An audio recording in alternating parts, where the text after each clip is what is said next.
Hi, I'm Chris Skinner, Chair of the Financial Services Club with Nadine Largaarmitte from HSBC.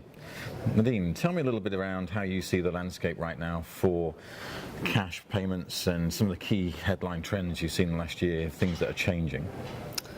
Well, I think it's we're living some intense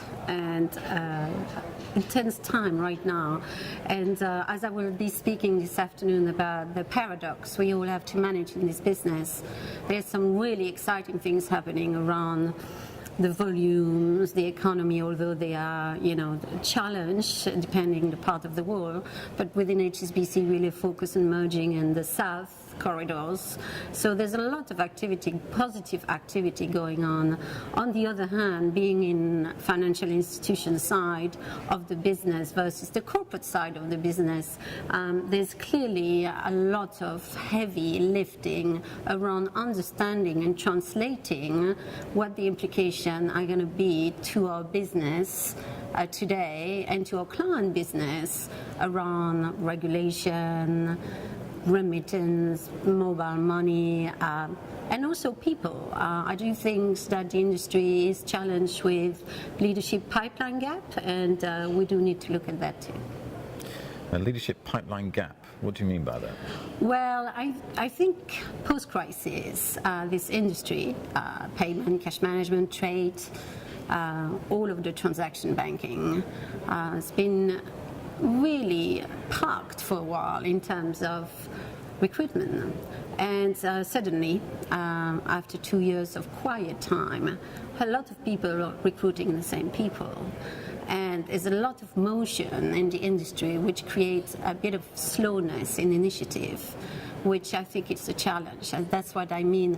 We do need to create new talent into this industry, and a new way of thinking, and to deal with the economic trend and the mindset, as one of our speakers spoke about today, mindset of competing.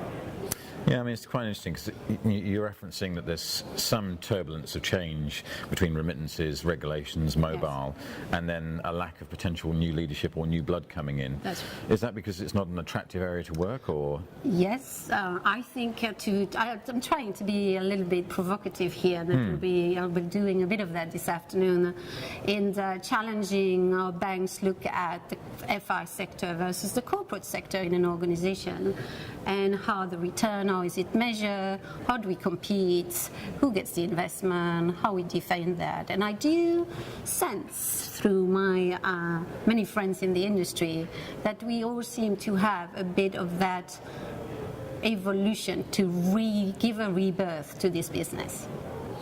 Okay, so if you're looking Serving ahead... financial institution, I'm not talking about, which is what I look for. Yes, I mean, we should clarify, you're really talking about the future of correspondent banking. That's right. That's very much what I'm focusing on. So if we focus on that area, what is the future of correspondent banking?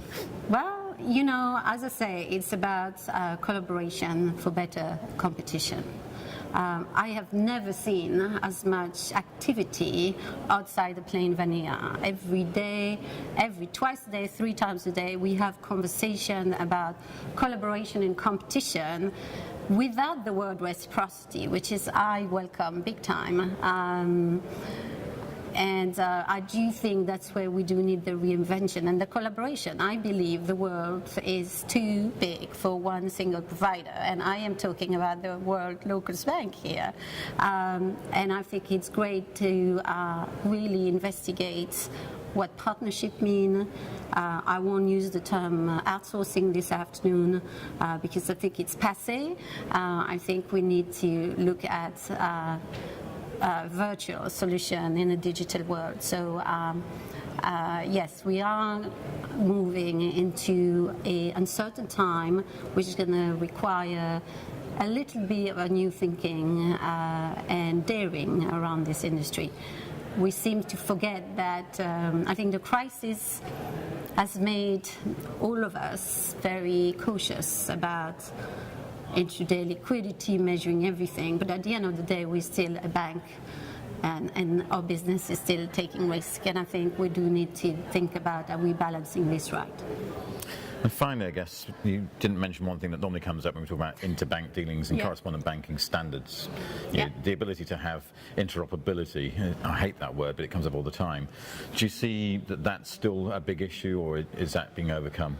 Well, I think there's a lot of initiative on the way to deal with SWIFT and the formatting. When you see at the footprint and the evolution of SWIFT and the messaging, I think there's X amount of country you can go. There's X amount of effort you can develop further. I think from a regulatory point of view, and a lot of industry focus around BAFT and Basel III and the implication of those regulations enforcing standards, which needs to be if you want to play at depending which part of the game you're playing, and that's what I will be focusing on, is just which parts, which game do you play, what kind of player do you play. And I think that's going to be about either evolution or extinction. So that's what I'll be talking about later. That's great. I just hope the games we're playing are not poker. Well, I hope so, because I'm not really good at it. All right, Nadine. Lovely to see you. Very nice Enjoy to the see you. conference. Okay, thank you.